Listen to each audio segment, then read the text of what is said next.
গল্পের আসরে আপনাদের সবাইকে স্বাগত। আজ আমি আপনাদের পাঠ করে শোনাব অমর কথাশিল্পী শরৎচন্দ্র চট্টোপাধ্যায় রচিত দত্তা।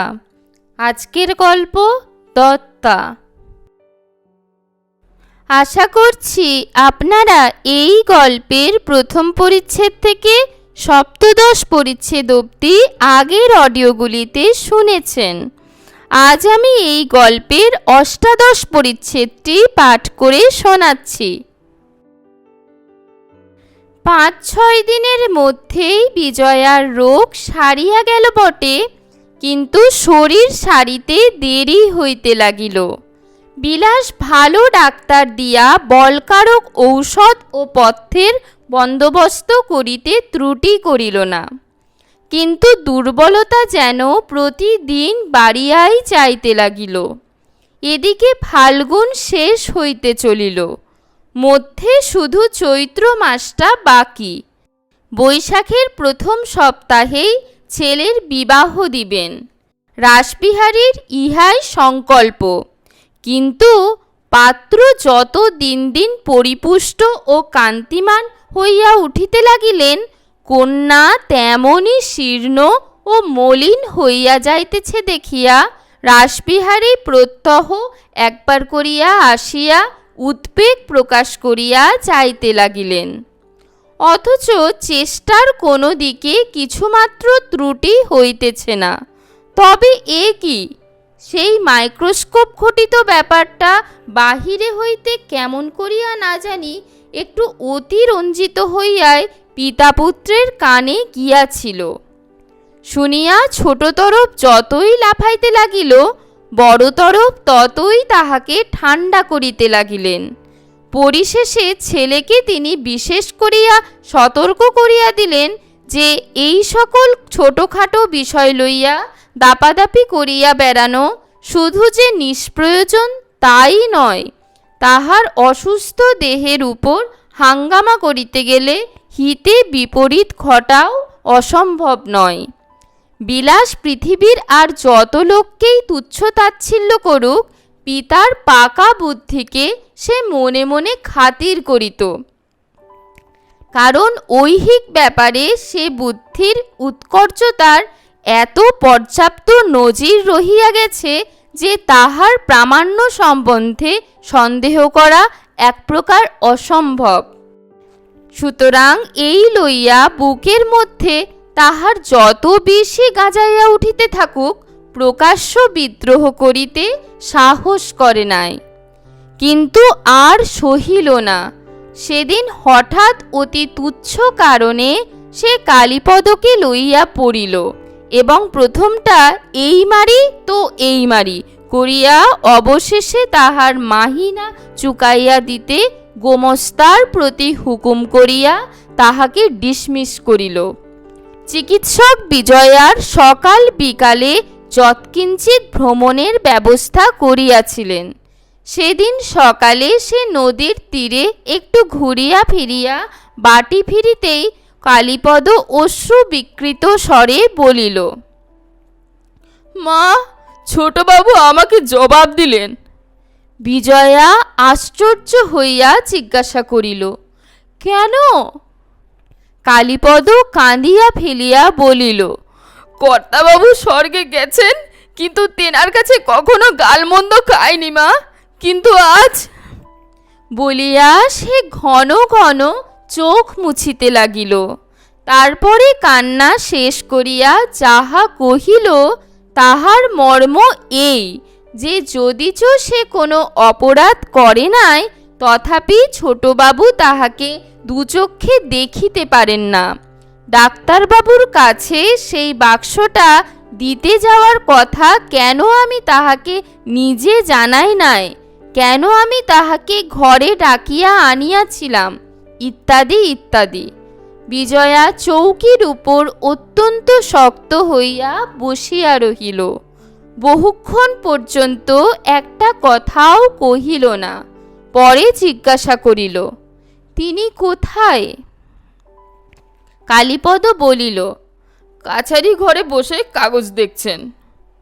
বিজয়া ক্ষণকাল ইতস্তত করিয়া কহিল, আচ্ছা, দরকার নেই, এখন তুই কাজ করগে যা। বলিয়া সে নিজেও চলিয়া গেল।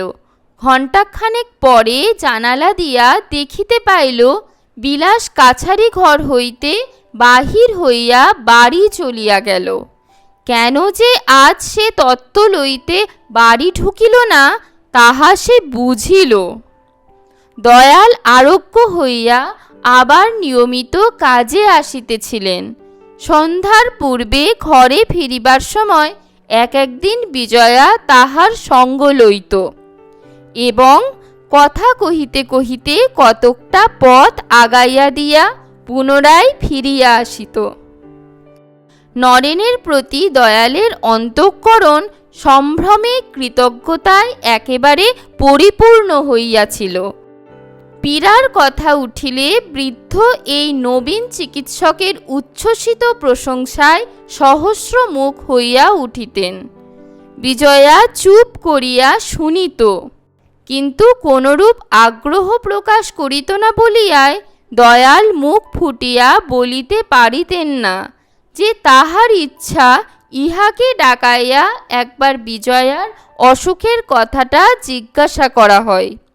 ভিতরের রহস্য তখনও তাহার সম্পূর্ণ অগোচর ছিল বলিয়াই বিজয়ার নীরব উপেক্ষায় তিনি মনে মনে পীড়া অনুভব করিয়া সহস্র প্রকার ইঙ্গিতের দ্বারা প্রকাশ করিতে চাহিতেন।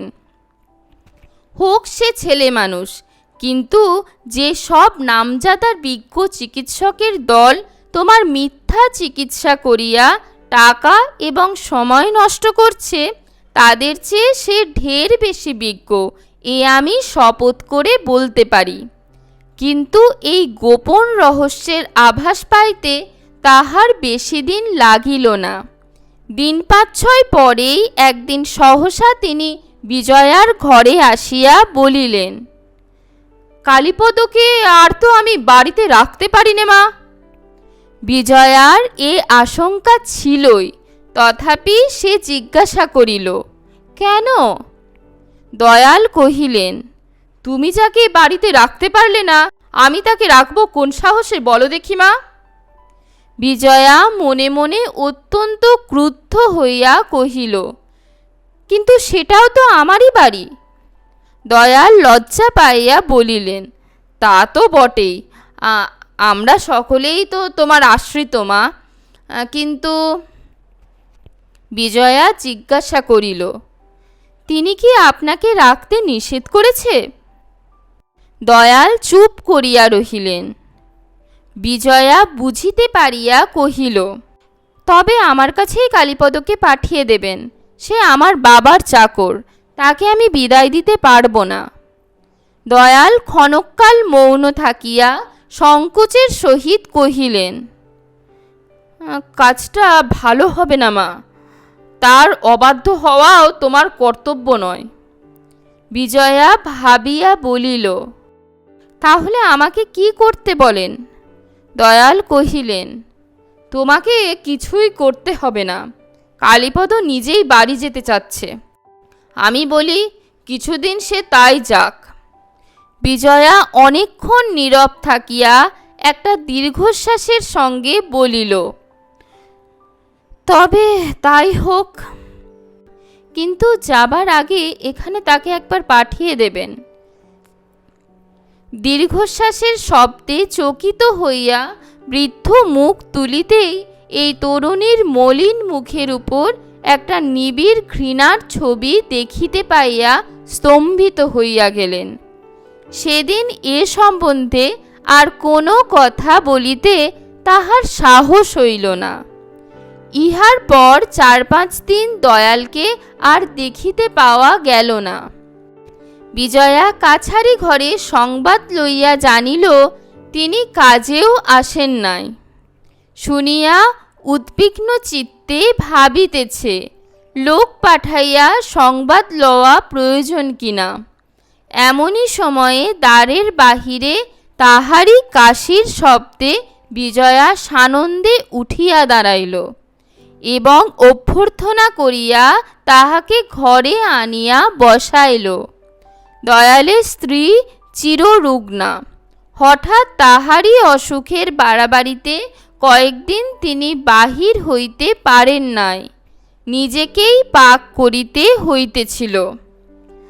অথচ তাহার নিরুদ্বেগ মুখের চেহারায় বিজয়া বুঝিতে পারিল বিশেষ কোনো ভয় নাই। তথাপি প্রশ্ন করিল, এখন তিনি কেমন আছেন?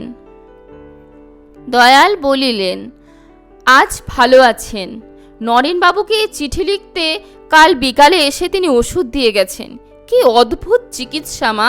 24 ঘন্টার মধ্যেই পীড়া যেন 12 আনা আরোগ্য হয়ে গেছে। বিজয়া মুখ টিপিয়া হাসিয়া কহিল, ভালো হবে না? আপনাদের সকলের কি সোজা বিশ্বাস তার ওপর? দয়াল বলিলেন, সে কথা সত্যি, কিন্তু বিশ্বাস তো শুধু শুধু হয় না মা। আমরা পরীক্ষা করে দেখেছি কি না, মনে হয় ঘরে পা দিলেই যেন সমস্ত ভালো হয়ে যাবে। তা হবে বলিয়া বিজয়া আবার একটুখানি হাসিল। এবার দয়াল নিজেও একটু হাসিয়া কহিলেন, শুধু তারই চিকিৎসা করে যাননি মা, আরও একজনের ব্যবস্থা করে গেছেন। বলিয়া তিনি টেবিলের উপর এক টুকরো কাগজ মেলিয়া ধরিলেন। একখানা প্রেসক্রিপশন, উপরে বিজয়ার নাম লেখা। লেখাটুকুর উপর চোখ পড়িবা মাত্রই ওই কয়টা অক্ষর যেন আনন্দের বাণ হইয়া বিজয়ার বুকে আসিয়া বিঁধিল। পলকের জন্য তাহার সমস্ত মুখ আরক্ত হইয়াই একেবারে ছাইয়ের মতো ফ্যাকাশে হইয়া গেল। বৃদ্ধ নিজের কৃতিত্বের পুলকে এমনই বিভোর হইয়াছিলেন যে সেদিকে দৃষ্টিপাতও করিলেন না। বলিলেন, তোমাকে কিন্তু উপেক্ষা করতে দেব না মা। ওষুধটা একবার পরীক্ষা করে দেখতেই হবে, তা বলে দিচ্ছি। বিজয়া আপনাকে সামলাইয়া লইয়া কহিল, কিন্তু এ যে অন্ধকারে ঢিল ফেলা। বৃদ্ধ গর্বে প্রদীপ্ত হইয়া বলিলেন, ইস, তাই বুঝি? এ কি তোমার নোটিভ ডাক্তার পেয়েছ মা, যে দক্ষিণা দিলেই ব্যবস্থা লিখে দেবে? এ যে বিলাতের বড় পাশ করা ডাক্তার, নিজের চোখে না দেখে যে এরা কিছুই করেন না। এদের দায়িত্ববোধ কি সোজা মা? অকৃত্রিম বিস্ময়ে বিজয়া 2 চক্ষু বিস্ফারিত করিয়া কহিল, নিজের চোখে দেখে কি রকম? কে বললে আমাকে তিনি দেখে গেছেন? এ শুধু আপনার মুখের কথা শুনেই ওষুধ লিখে দিয়েছেন। দয়াল বারবার করিয়া মাথা নাড়িয়া বলিতে লাগিলেন, না না না, তা কখনোই নয়। কাল যখন তুমি তোমাদের বাগানে রেলিং ধরে দাঁড়িয়েছিলে, তখন ঠিক তোমার সুমুখের পথ দিয়েই যে তিনি হেঁটে গেলেন। তোমাকে ভালো করেই দেখে গেছেন, বোধহয় অন্যমনস্ক ছিলে বলে। বিজয়া হঠাৎ চমকিয়া কহিল, তার কি সাহেবী পোশাক ছিল? মাথায় হ্যাট ছিল? দয়াল কৌতুকের প্রাবল্যে হা হা করিয়া হাসিতে হাসিতে বলিতে লাগিলেন, কে বলবে যে খাঁটি সাহেব নয়? কে বলবে আমাদের স্বজাতি বাঙালি? আমি নিজেই যে হঠাৎ চমকে গিয়েছিলুম মা।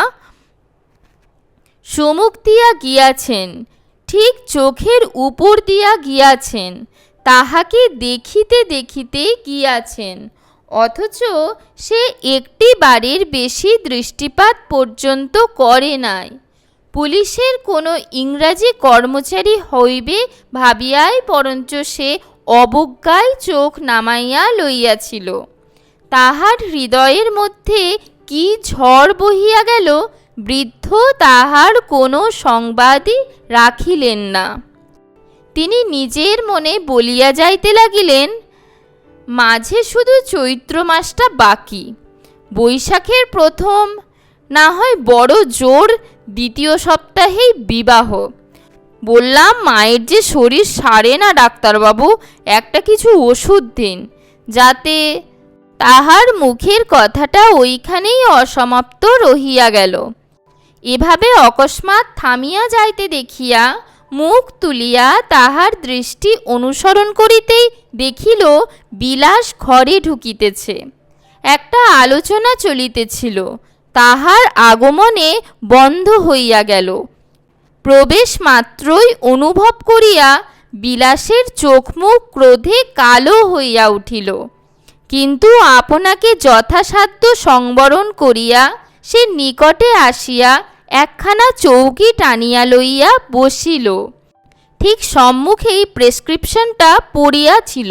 দৃষ্টি পড়ায় হাত দিয়া সেখানা টেবিলের উপর হইতে তুলিয়া লইয়া আগাগোড়া ৩-৪ বার করিয়া পড়িয়া যথাস্থলে রাখিয়া দিয়া কহিল, নরেন ডাক্তারের প্রেসক্রিপশন দেখছি, এলো কি করে? ডাকে নাকি? বিলাস হিংসায় পোড়া একটুখানি হাসিয়া বলিল, ডাক্তার তো নরেন ডাক্তার, তাই বুঝি এদের ওষুধ খাওয়া হয় না? শিশির ওষুধ শিশিতেই পচে, তারপরে ফেলে দেওয়া হয়। তা না হয় হলো, কিন্তু এই কলির ধনন্তরীটি কাগজখানি পাঠালেন কি করে শুনি? ডাকে নাকি? এ প্রশ্নেরও কেহ জবাব দিল না। সে তখন দয়ালের প্রতি চাহিয়া কহিল, আপনি তো এতক্ষণ খুব লেকচার দিচ্ছিলেন, সিঁড়ি থেকেই শোনা যাচ্ছিল।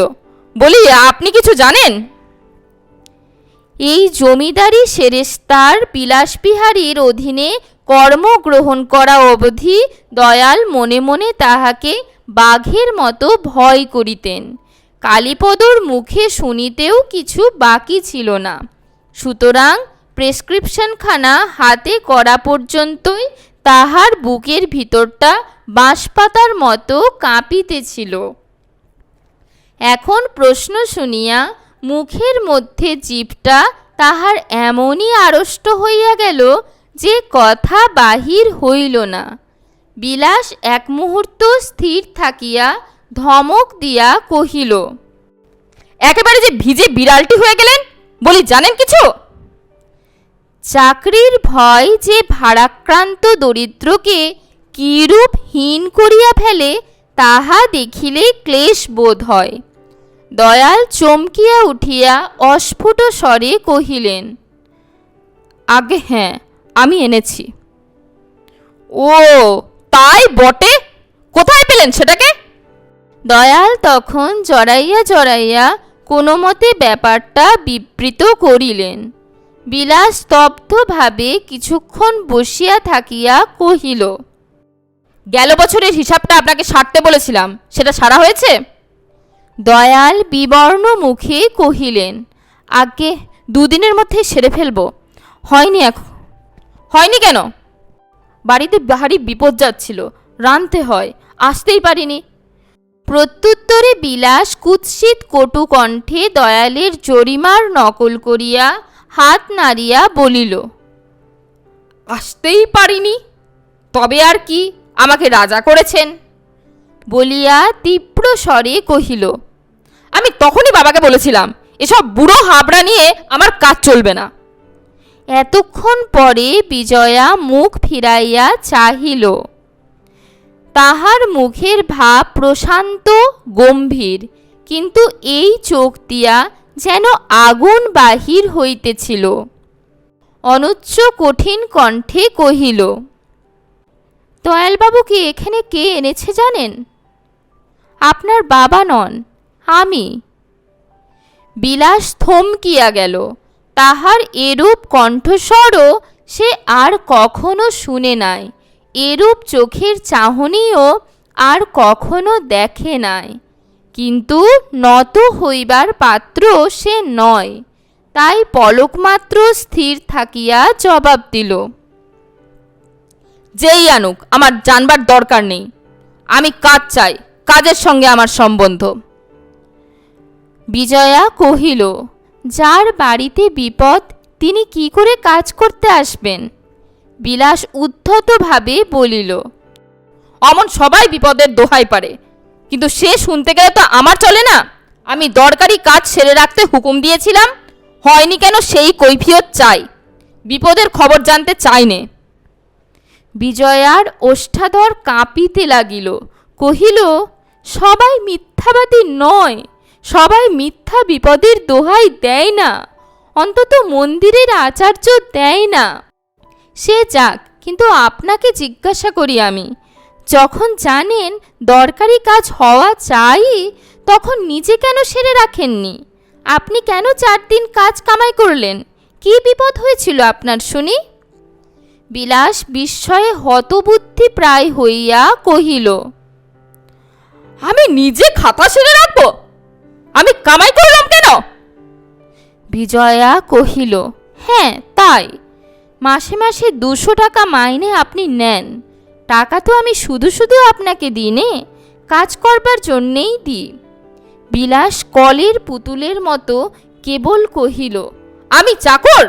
আমি তোমার আমলা? অসহ্য ক্রোধে বিজয়ার প্রায় হিতাহিত জ্ঞান লোপ হইয়াছিল।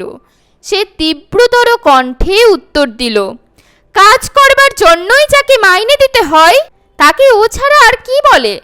আপনার অসংখ্য উৎপাত আমি নিঃশব্দে সয়ে এসেছি, কিন্তু যত সহ্য করেছি অন্যায় উপদ্রব ততই বেড়ে গেছে। যান, নিচে যান। প্রভুভৃত্যের সম্বন্ধ ছাড়া আজ থেকে আপনার সঙ্গে আর কোনো সম্বন্ধ থাকবে না। যে নিয়মে আমার অপর কর্মচারীরা কাজ করে ঠিক সেই নিয়মেই কাজ করতে পারেন তো করবেন, নইলে আপনাকে আমি জবাব দিলুম।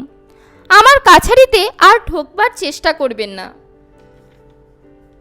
বিলাস লাফাইয়া উঠিয়া দক্ষিণ হস্তের তর্জনী কম্পিত করিতে করিতে চিৎকার করিয়া বলিল, তোমার এত সাহস? বিজয়া কহিল, দুঃসাহস আমার নয়, আপনার। আমার স্টেটেই চাকরি করবেন আর আমারই উপর অত্যাচার করবেন? আমাকে তুমি বলবার অধিকার কে আপনাকে দিয়েছে? আমার চাকরকে আমারই বাড়িতে জবাব দেবার, আমার অতিথিকে আমারই চোখের সামনে অপমান করবার এ সকল স্পর্ধা আপনার কোথা থেকে জন্মালো? বিলাস ক্রোধে উন্মত্ত প্রায় হইয়া চিৎকারে ঘর ফাটাইয়া বলিল, অতিথির বাপের পুণ্য যে সেদিন তার গায়ে হাত দিইনি, তার একটা হাত ভেঙে দিইনি। নচ্ছাড়, বদমাইশ, জোচ্চোর, লোফার কোথাকার, আর কখনো যদি তার দেখা পাই। চিৎকার শব্দে ভীত হইয়া গোপাল কানাই সিংকে ডাকিয়া আনিয়াছিল। দ্বার প্রান্তে তাহার চেহারা দেখিতে পাইয়া বিজয়া লজ্জিত হইয়া কণ্ঠস্বর সংযত এবং স্বাভাবিক করিয়া কহিল, আপনি জানেন না, কিন্তু আমি জানি সেটা আপনারই কত বড় সৌভাগ্য যে তার গায়ে হাত দেবার অতি সাহস আপনার হয়নি। তিনি উচ্চ শিক্ষিত, বড় ডাক্তার। সেদিন তার গায়ে হাত দিলেও হয়তো তিনি একজন পীড়িত স্ত্রীলোকের ঘরের মধ্যে বিবাদ না করে সহ্য করেই চলে যেতেন। কিন্তু এই উপদেশটা আমার ভুলেও অবহেলা করবেন না। ভবিষ্যতে তার গায়ে হাত দেবার শখ যদি আপনার থাকে তো হয় পিছন থেকে দেবেন, না হয় আপনার মতো আরও 5-7 জনকে সঙ্গে নিয়ে তবে সম্মুখ থেকে দেবেন। কিন্তু বিস্তর চেঁচামেচি হয়ে গেছে, আর না। নিচে থেকে চাকর বাকর দারোয়ান পর্যন্ত ভয় পেয়ে ওপরে উঠে এসেছে। যান, নিচে যান। বলিয়া সে প্রত্যুত্তরের অপেক্ষা মাত্র না করিয়া পাশের দরজা দিয়া ও ঘরে চলিয়া গেল। দত্তা গল্পের ৮ পরিচ্ছেদটি এখানেই শেষ হচ্ছে। আশা করছি আপনাদের গল্পপাঠ ভালো লেগেছে। গল্পপাঠ ভালো লাগলে লাইক করবেন, আপনাদের পরিচিত গল্প প্রেমীদের সাথে শেয়ার করবেন, আর অবশ্যই চ্যানেলটি সাবস্ক্রাইব করে বেল আইকনটি প্রেস করে দেবেন পরের পরিচ্ছেদগুলি শোনার জন্য। নমস্কার।